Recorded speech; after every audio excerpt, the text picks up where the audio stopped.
Good morning, friends. Today we are going to discuss about the lines and angles and the polygons. अगर हिंदी में बोले तो रेखाएं, कोण और बहुभुज। आज इसी टॉपिक पे बात करेंगे।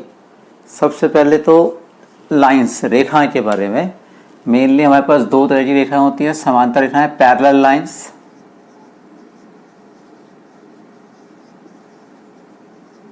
जब दो रेखाओं के बीच की ये दूरी समान होती है तो हम कहते हैं पैरेलल लाइंस हैं, यानी कि समांतर रेखाएं हैं। समांतर का मतलब ही है समान अंतर, तो इसलिए कहते हैं समांतर रेखाएं। दूसरी होती है परपेंडिकुलर लाइंस।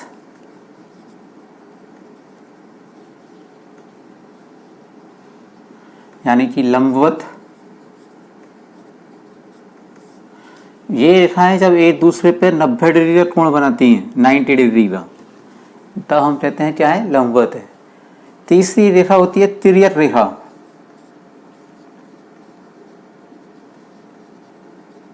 जिसे हम ट्रांसवर्सल भी कहते हैं। अगर दो रेखाएं समांतर हैं तो इसको काटने वाली ये जो रेखा आएगी इसे हम कहेंगे ट्रांसवर्सल, यानी तिर्यक रेखा। ये याद रखना है कि ये दोनों लाइनें क्या होनी चाहिए। अगर ये मेरे पास ए बी है और ये मेरे पास सी डी है तो A B parallel C D होना चाहिए, तभी ये तिर्यक रेखा कहलाएगी, ये ट्रांसवर्सल एक कहलाएगी। अब जरा आगे बढ़ते हैं, कोण के बारे में बढ़ते हैं। सबसे पहले न्यून कोण यानी कि एक्यूट एंगल, जो कि हमेशा किससे होता है, 90 से कम,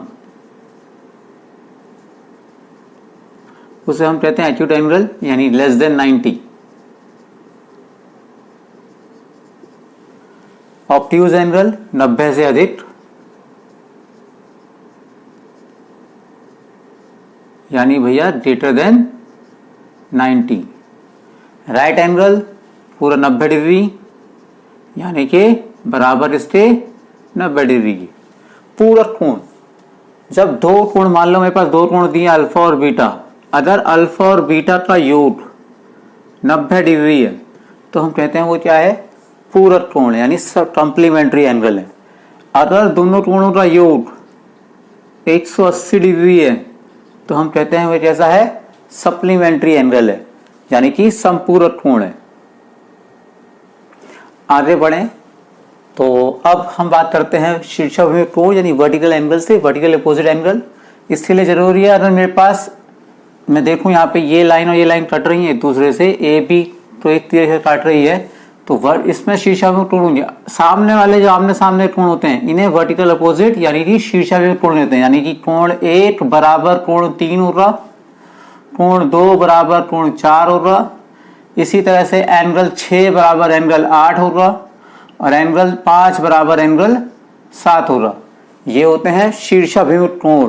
अगर शॉर्ट में समझें तो अगर दो लाइन क्रॉस करती है तो आमने सामने कोण जो होते हैं वो शीर्षाभिमुख कहलाते हैं, यानी कि वर्टिकली अपोजिट कहलाते हैं ना। अब बात करें एकांतर कोणों की, यानी ऑल्टरनेट एंगल। तो ये दो तरह के होते हैं, एक होते हैं एकांतर अंतः कोण, यानी कि ऑल्टरनेट इंटीरियर, अंदर वाले कोण। इसी तरह से एकांतर बाह्य कोण, यानी ऑल्टरनेट एक्सटीरियर एंगल, बाहर वाले कोण। अगर इस चित्र में देखें तो ऑल्टरनेट का मतलब होता है भाई एक इस तरफ तो दूसरा इस तरफ, इसे कहते हैं ऑल्टरनेट। एक इस साइड में है तो दूसरा दूसरी साइड में खड़ा है। तो अंदर के एक इधर ये 3 है तो इधर ये 5 है, यानी कोण 3 बराबर है कोण 5 के। इसी तरह से कोण 4 बराबर है कोण 6 के। एक्सटीरियर में बात करें यानी बाह्य कोण में बात करें तो 2 के बाहर ये इधर ये ऑल्टरनेट दूसरी साइड पड़ा है 8, तो कोण 2 बराबर होगा कोण 8 के और कोण 1 बराबर होगा कोण 7 के।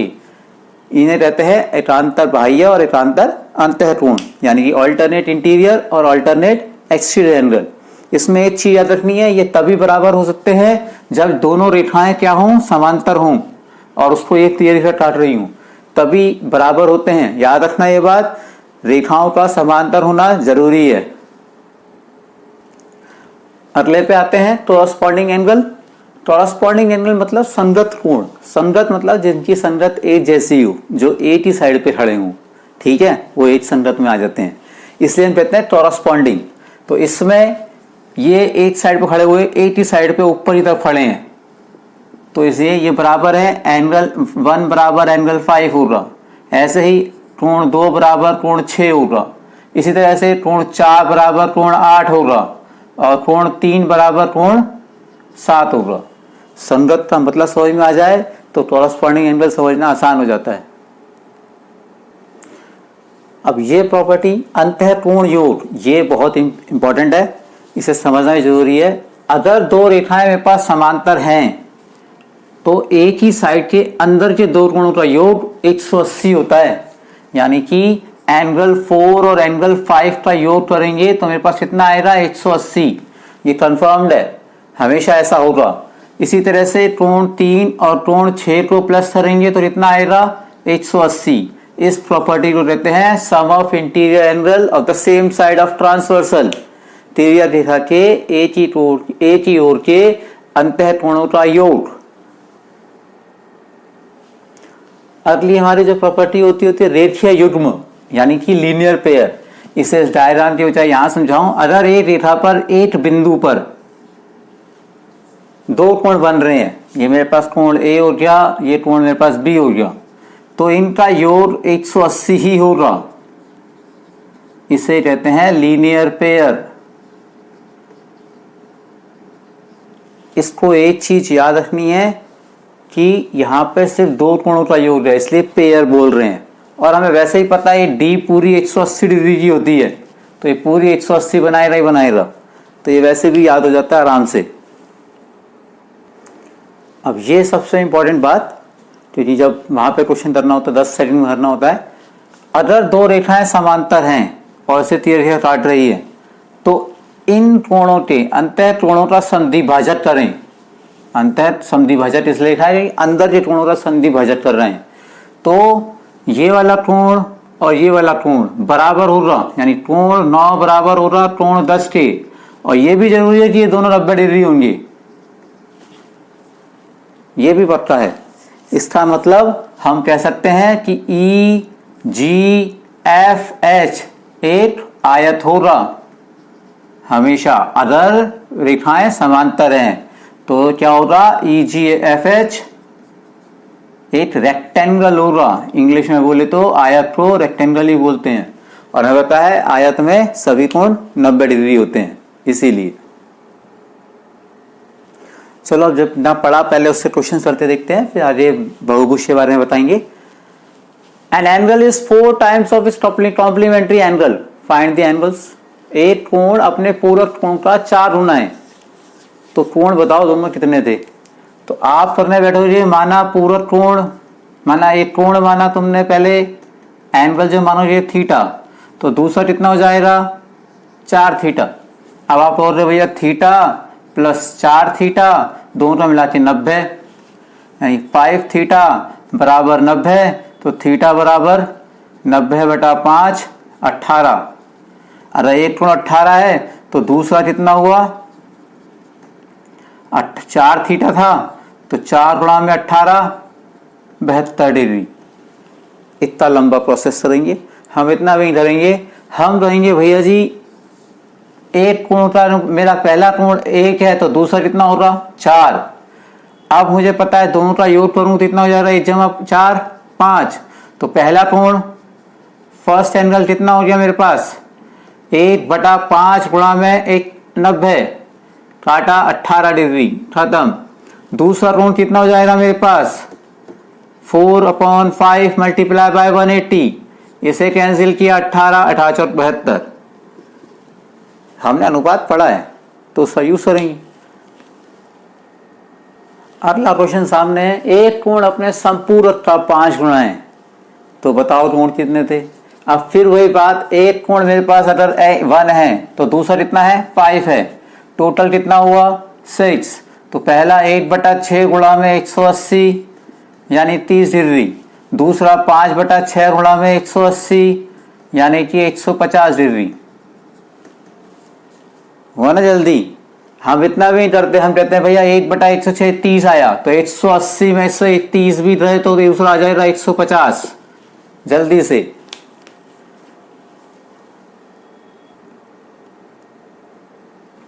अब आगे दो क्वेश्चन मेरे सामने लिखे हैं आपके।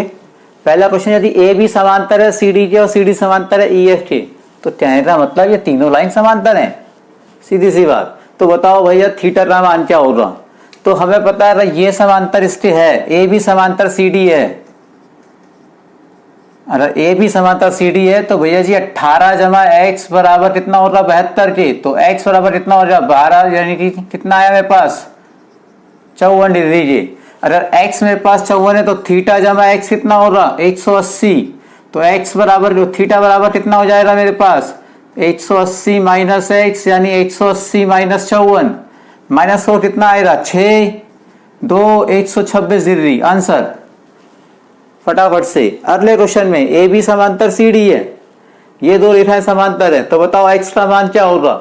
अगर ए बी समांतर सी डी है तो ये 75 तो ये भी 75, संगत कोण, ये 75 तो ये कितना हो रहा है 105, तो भैया 180 में से माइनस कर दो 105 जमा 32, ये त्रिभुज बन रहा। त्रिभुज में कोण पता है हमें कितना होता है, ट्राइंगल के एंगल का सम कितना होता है 180, इसलिए 180 में से दोनों का योग माइनस करो, 180 माइनस 140 यानी 40 डिग्री, खत्म। फटाफट से सॉल्व होंगे ये क्वेश्चन। अब ये क्वेश्चन देखो, ये दोनों क्वेश्चन बहुत ही अच्छे तरीके से समझाऊंगा मैं अब आपको। यहां पर मुझे ये दोनों कोण दिए हैं और मुझे कहा है ए बी समांतर है सी डी के, तो बताओ ये x कितना है।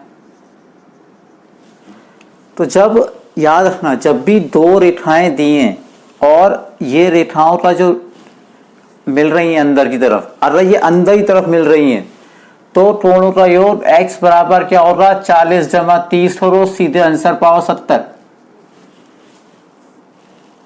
कैसे, आप इसको समांतर रेखा है चोरिए, इसे 1 मानोगे इसे 2 मानोगे, तो कोण 1 बराबर कितना हो रहा 40 के, कोण 2 बराबर कितना हो रहा 30 के, एकांतर कोण अल्टरनेट एंगल।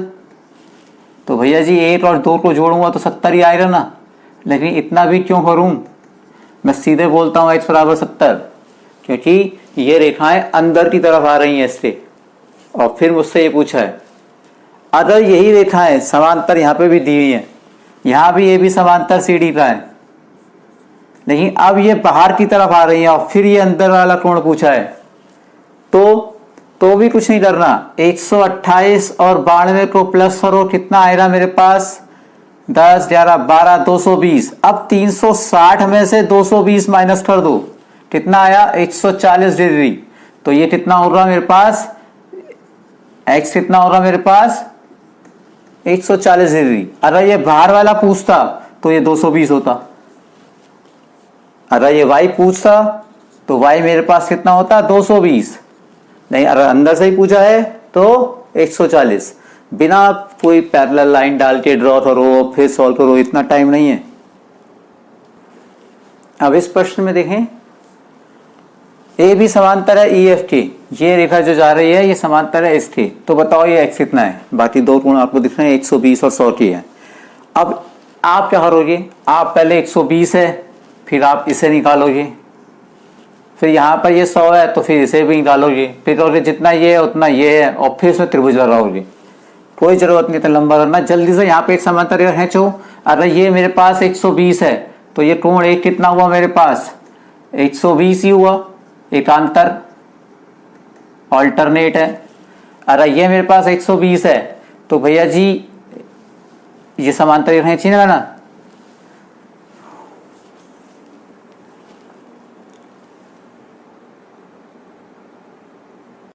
अब हम आगे बढ़ते हैं, बात करते हैं बहुभुज की। समबहुभुज यानी रेगुलर पॉलीगन्स। समबहुभुज का मतलब जिसमें सभी भुजाओं की लंबाई बराबर हो, सम मतलब सब समान, ठीक है। तो रेगुलर पॉलीगन्स में सभी भुजाएं समान लंबाई की होती हैं, सभी भुजाएं समान लंबाई की होती है। लेट सपोज मैंने यहाँ पे डायग्राम बनाया है आपको, यहाँ पे मेरा n क्या है भुजाओं की संख्या मानी है और यहाँ पे मेरे पास 5 भुजाएं हैं इसकी में, ठीक है। अगर मैं कहूँ इनके अंतःकोण, अंतःकोण मतलब अंदर के कोणों का योग, ये अंतःकोण जो है इनका योग कितना होगा, तो n माइनस 2 गुणा में 180। n क्या है, भुजाओं की संख्या, ये याद रखना।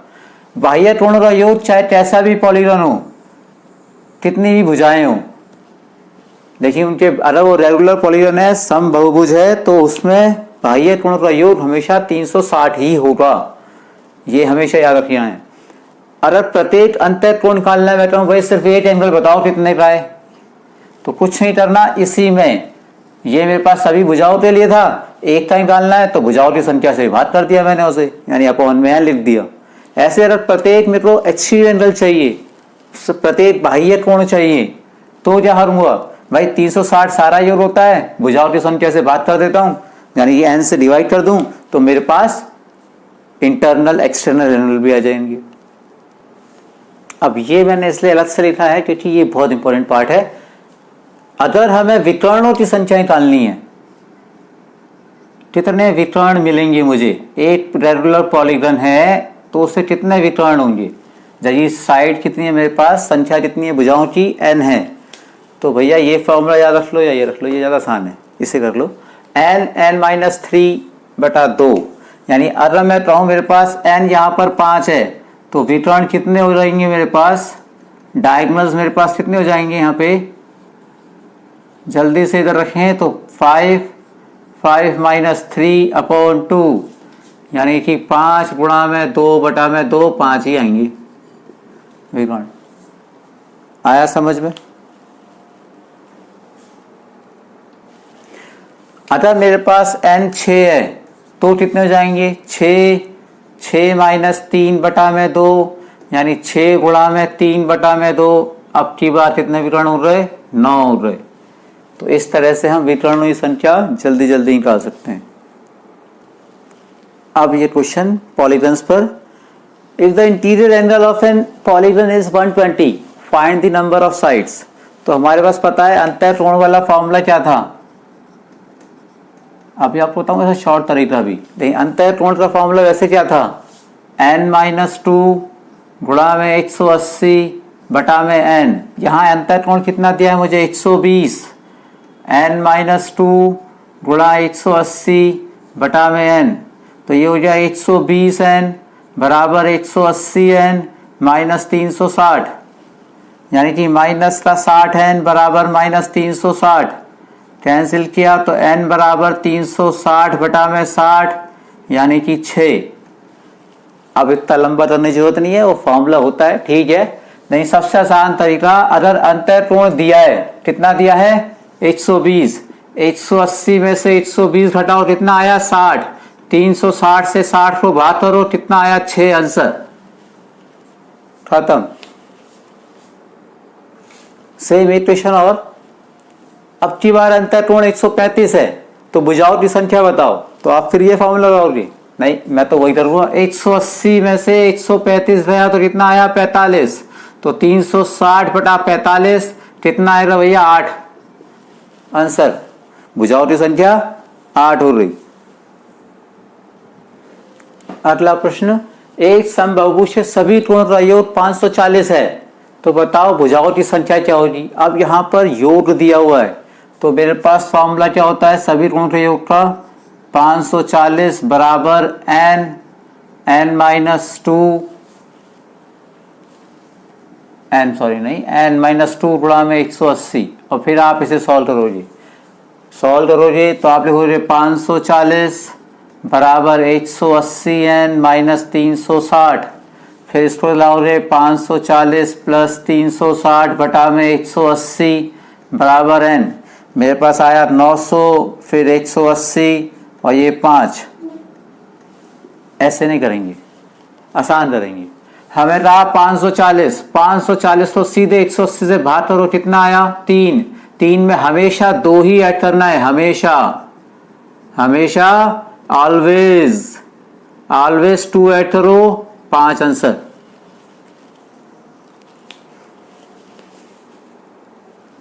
तो आज का आखिरी ज्ञान, एरिया ऑफ पॉलीगन। किसी भी समबहुभुज का क्षेत्रफल निकालना है तो भैया ये फॉर्मूला हमेशा सेट होगा समबहुभुज के लिए। अब इसमें n तो हमें पता है कितना होता है, भुजाओं की संख्या होती है, ए जो है वो हमेशा भुजाओं की लंबाई होती है कि प्रत्येक पॉलीगन में भुजा की लंबाई कितनी है। जैसे मैंने कहा त्रिभुज, त्रिभुज मतलब 3 भुजाएं, प्रत्येक की लंबाई 4। यहां रखूं तो मेरे पास आया 4 का वर्ग बटा में 4 गुणा में त्रिभुज था 3, कॉट 180 बटा में 3 यानी 60 डिग्री। कॉट 60 का मान हमें पता है, ये 4 से खत्म हुआ, यहाँ आया 4 गुणा 3, कॉट 60 का मान कितना होता है, जल्दी से बताओ। ये होता है मेरे पास 1 बटा वर्गमूल 3, तो आंसर कितना हो गया, वर्गमूल 3, 4 वर्गमूल 3। चतुर्भुज, चतुर्भुज में भुजाएं कितनी होती है, एन कितना हो गया 4, भुजा की लंबाई कितनी है 5। फिर फॉर्मूला लगाओ, भुजा की लंबाई 5 तो यानी 5 का वर्ग बटा में 4 गुणा में 4, कॉट 180 बटा में 4 यानी 45 डिग्री। ये 4 से 4 खत्म हुआ, 5 का वर्ग 25 और कॉट 45 से 1 होता है, आंसर 25। आपको ही पता है जब 4 भुजाएं हैं और प्रत्येक भुजा 5 सेंटीमीटर की है तो एक वर्ग है, वर्ग है तो वर्ग का क्षेत्रफल क्या होगा, भुजा गुणा भुजा यानी 25। सही है ना। ये तो खैर मैंने वर्ग और त्रिभुज लिए, ऐसे हम छठभुज और सप्तभुज और अष्टभुज यानी पॉलीगन तो ऐसा भी बड़ा हो, कितनी भी साइड हो, और हमें लंबाई पता है तो हम इस सूत्र का यूज करके जल्दी से उसका क्षेत्रफल निकाल सकते हैं, एरिया निकाल सकते हैं।